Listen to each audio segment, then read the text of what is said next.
Before the break, we asked how long has Lennox been on doggy death row? And the answer is 2 years.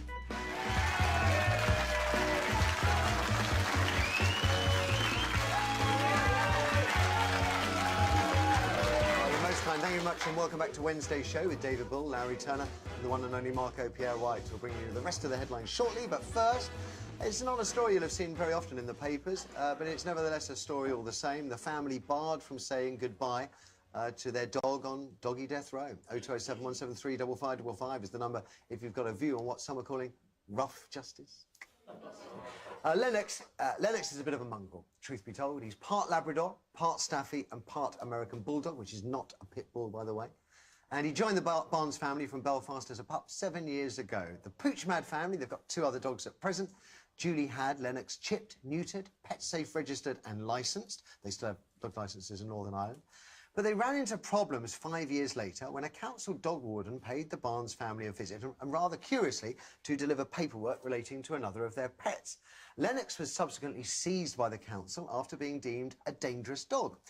Of course, one question is he? As I said, he's a mongrel with no blood link to any of the 4 banned breeds, but he was classified as being of pit bull type due to the dimensions of his head. The law allows exemptions to the automatic death sentence for danger dogs if you can prove they're not dangerous. Now, the council argues that Lennox has a severe personality defect and poses a risk to strangers. The Barnes family expert, though, described him as a well-handled, wonderful family pet. Whatever. Last week, the family lost their final appeal, and Lennox is now expected to be put down any day. For the purposes of this show, I have to say we could argue all day as to whether Lennox qualifies as a dangerous dog or not, and we would get nowhere. But we can question whether Belfast Council is right to have barred the Barnes family from even seeing their pet since the day he was seized 2 years ago. The council told us that no decision as to a final farewell visit has been taken yet, but I wonder if that is a good enough answer after having impounded the dog 2 long years ago. Well, joining me on the phone now is Lennox's human mum, Caroline. Good morning, Caroline.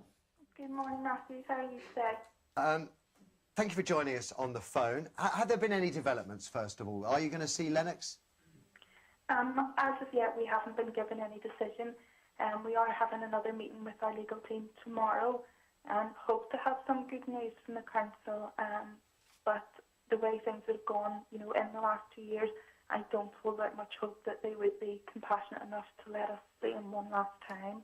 Now, I know your daughter Brooke is very close to Lennox, so she must be suffering quite a bit. She is. I mean, Brooke's initial reaction was that it was her fault that he was seized because she was at school, and if she had been at home and they seen how Lennox was her best friend, that they would never have taken him. Obviously, we explained to her, as parents, that if we couldn't stop it, she wouldn't have been able to. But as an 11-year-old child, that was her mindset, that it was her fault because she wasn't at home. OK. Now, as I said, we're not going to have a phone-in as to whether Lennox is a dangerous dog or not, because I don't think we're going to get very far with that. I want to hear from people about the compassion or lack of it that's been shown to you by the council. But I would like to know, it's the only question I'm going to ask you, Caroline, is this claim by the council that he poses a risk to strangers? Or what do you know about that allegation, that claim? Well, the council did admit in open court that the 5 years that Lennox was in our care, that they never had any member of the public complain about him. And since Lennox has been in their care, Lennox has caused no disturbance. He hasn't bitten or attacked anyone. They are saying that, Lennox does have personality disorder, that he is dangerous. But obviously we have had several experts see him that are and have done sort of video evidence to show the court that during the test that he is not dangerous. They say that he is dangerous, but yet in the 2 years they've had him, they have never taken any video evidence to show that what they're saying is true. And I believe they haven't taken the video evidence because it's not available to take, because he is not a dangerous dog. OK. Well, Caroline, I want to speak to the panel. I want to thank you for joining us on the phone. And I have to say, as one dog lover to another, I really, truly and sincerely hope the council shows some compassion to you, the family, and actually in my heart of hearts, I hope they show some compassion to Lennox. Thank you. David, let's talk about compassion, first of all. You've got a 14-year-old girl who's heartbroken, and it's within the council's power to allow her to see her pet. I think this is a really strange case, you know. It is curious. Well, because from my point of view, I think the Dangerous Dogs Act is a good thing, you know, It's poor legislation. It's badly drawn up. It's how you use it, isn't it? So, you know, we know there are 6,000 hospital admissions every year because of dogs. We also know that does not include those people who go to A&E and so on. So there is a problem, and the Act was brought in, I think, in 91, wasn't it? And then revised again in 97. So that's one thing. What surprises me about this is that if you believe that a dog is a dangerous dog, then clearly that falls under the remit of the law. What doesn't seem right to me is that this dog was chipped, was licensed, and so therefore must have been seen by a vet, must have been accepted that this dog was not illegal. And there was no allegation of him biting anybody or attacking Not at all. And so suddenly the council then decides 5 years later that this dog actually falls within the Dangerous Dogs Act, and then they measured apparently the muzzle and the hindquarters and everything to see if their dog was then appropriate for that category. But it feels to me very heavy-handed of the council. Lowry? I think it's a question of somebody having made a mistake and they can't bear to go back on it, and so they've just gone further and further down the road. I mean, I have got a little white Bichon, and when I see kind of pit bull type, staffy type dogs rushing towards me or her, I can. You know, and the people say, "Oh no, he's a lovely dog. He's got a collar with great big studs around it." And you're thinking, "Doesn't look like a lovely dog to me." And I tend to pick up the dog, and I'm like, "I think I'll just take the dog home now," because you don't want to upset. It's the owner you worry about. You don't want to upset the owner, do you? But you've got this, you know. So I'm not in favour of any of those kind of dogs because I think they make everybody else really fear for their own safety and their dog's safety. But in this case, I don't know why they won't let the family see the dog. I mean, because actually, unless they're keeping it in such terrible conditions, they don't want the family to see how awfully they're treating the dog. And also, they haven't seen it for 2 years, and they may feel that the separation would be even worse if you then saw, you know, well, it would be like seeing the dog on death row, wouldn't it? I don't know. But we're allowed. I mean, the relatives of people on death row are allowed to see their family. I mean, that's, you know, you're not banned from seeing the family. I just feel the council is not dealing with this very well. Well, that may be the case. To me, it's a very curious story. It doesn't all add up. But what about to you, Marco? Well, I think, firstly, what it does, it lacks sensitivity. Yeah. It lacks empathy.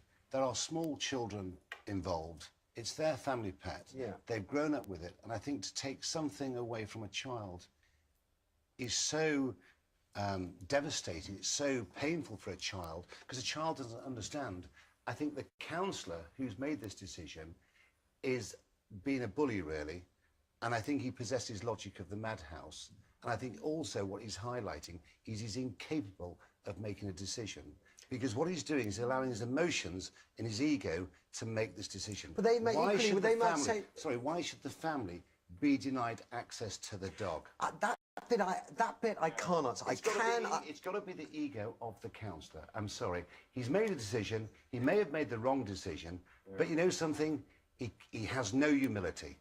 And as far as I'm concerned, I think they should be questioning him on his decision-making because there's children involved who are being denied access to a pet which they grew up with. And I think it's as simple as that. Whether the dog should be put down or not, I don't know. That's where I'm at. I mean, if the dog is seen to conform to the requirements that define a dangerous dog, then the law has to follow its consequence. But the idea that the family can be shut out from their pet's life just seems to be cruel. There's got to be an alternative, though, to putting a dog down. I mean, come on, how much does it cost to look after a dog a week? Well, keep him in a cage. The law is the law, and as David said, we've got 6,000 people being hurt every year. We read too often about people being killed or disfigured by dangerous dogs. It is, as I said, a very tricky decision, but you've heard from the panel. After the break, we're going to hear from you. Should Belfast Council show the Barnes family some compassion? Is it acceptable to effectively stonewall this family for 2 heartbreaking years and then telling them no decision about a farewell visit to Lennox has yet been made? Maybe you think Lennox shouldn't be destroyed at all. 0207 173 5555 is the number you need, and your calls will follow after these. Who said last week that he's unhappy about the Lennox case? First Minister Peter Robinson, Jerry Adams or Martin McGuinness? Find out after the break.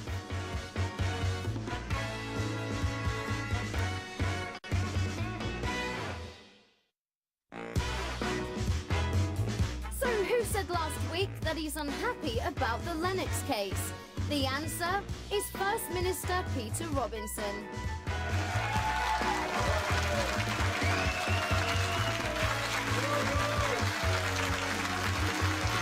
There you go. It's reached top office in Northern Ireland. Welcome back to Wednesday's show with Dr. David Bull, Larry Turner and Kitchen Wars star Marco Pierre White. We'll have the rest of the headlines for you next, including the teachers who are having to bring in food for poorer pupils and claims Wham are going to reform. Flying pigs! It's just a claim. I suspect it may not be true, but I hope it is. Right now, though, a chance to hear if you think a family has been treated fairly by the council that's put their dog, Lennox, on doggy death row. It's been there for the last 2 years, and the family haven't been given a chance to see him. 0207 173 5555 is the number if you've got something to tell us.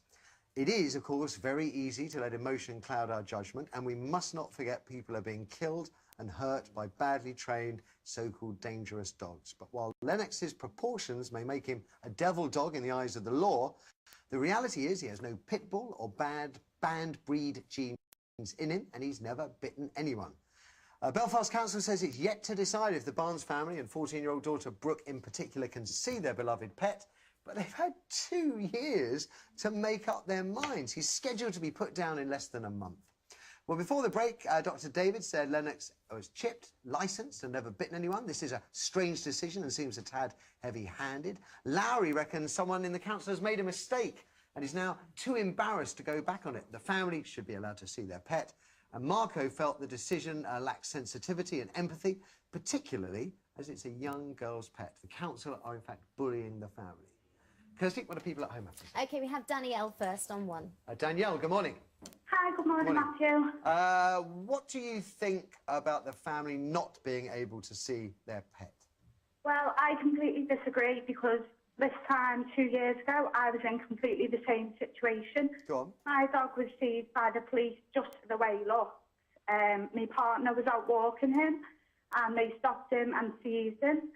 They kept him for 9 months and I went to court and fought for him, in which time the police, because they seized him, were trying to bully me into agreeing to have him destroyed. But I disagreed, went to court and won after 9 months. Did it cost you any money, Danielle? It didn't, but it cost the court, the government, people's taxes, a lot of money. I think one of your panel asked before how much does it cost? £15 per day. And they had my dog for 9 months. To put a dog in local authority kennels? Yeah. £15 a day. Yeah. Can I play devil's advocate here and say, as Lowry mentioned earlier, and I witness it on a daily basis when I'm walking my dog, there are a lot of frightening-looking dogs out there, some of which also behave in a frightening manner. And in fact, I find it strange that I could take you out walking my dog in North London and we'll see 20 fairly unpleasant-looking dogs in a matter of a couple of miles. They're all roaming free, but Lennox isn't. Well, the thing is, there's plenty of other dogs roaming free. I've always walked my dog on a lead. Right. But Dalmatians, little Jack Russells, they all run up to him. Yeah. Now, just because of the way he is, I know they're all not like that, but he cowers away, my boy. That's probably why I got him back. I had to hire a behaviourist, like the Lennox case. Right. They assessed him and they said he's no threat. When they assessed him, they do things like pull their ears, pull the tail, grab their private parts, just to see if they'll retaliate. Now, I'm not being funny, but most dogs, not of that breed. Danielle, not just dogs. Not just dogs. Well, yeah, exactly. But my dog was returned to me. I was so lucky, and he was in horrific condition. I did email a picture, and I'm not sure if you're able to show it. OK, sorry, Larry. I don't understand why people want to have a scary-looking dog unless it's to scare people. Well, it's not about having a scary-looking dog. Rottweilers are scary. Alsatians are scary. The reason stories about Alsatians attacking people aren't put in the papers is because police use them as police dogs. That's why they won't put them. They won't publish them. But because these dogs, people just think, oh, because some people use them as a status, it seems them all like that, but they're not. OK, Danielle, thank you very much. Short of time, lots of calls. Let's have We have Marlene on line 2. Marlene, good morning. Good morning. I have to say I agree absolutely with Lowry and with Marco. Someone has made a wrong decision. They've made a mistake. and will not go back on it. Right. And there is also a question as to the condition of this dog, because I have heard of these dogs being taken into police custody, and when the owner does finally get to see them, they're in terrible condition. OK, well, we don't know that is the No, we case don't with Lennox know it, here. but there is a suspicion there. As long as the family can't see the dog, Well, then... Good point. Yeah, yeah. If they can't see it, that opens the door to that possibility in their minds. Marlene, if the dog somehow fits the legal definition of a dangerous breed, even if it's never posed a threat to the public, never bitten anyone, never hurt anyone, the dog still conforms to the legislation. It should be put down? No, because that is the law, and unfortunately in this case, the normal, excellent British law has turned itself on its head and said that you have to prove you're not guilty. You used to be innocent until you were proved guilty. They've taken the dog and put him in the position that certain races of people were put in. Doggy years ago. racism. I'm quite elderly now, and as a youngster, I've argued vociferously for the position of people of other races in the days when you'd be surprised at the answers I had, and I won't go into that now. And the so-called pit bull type dog is now in that position.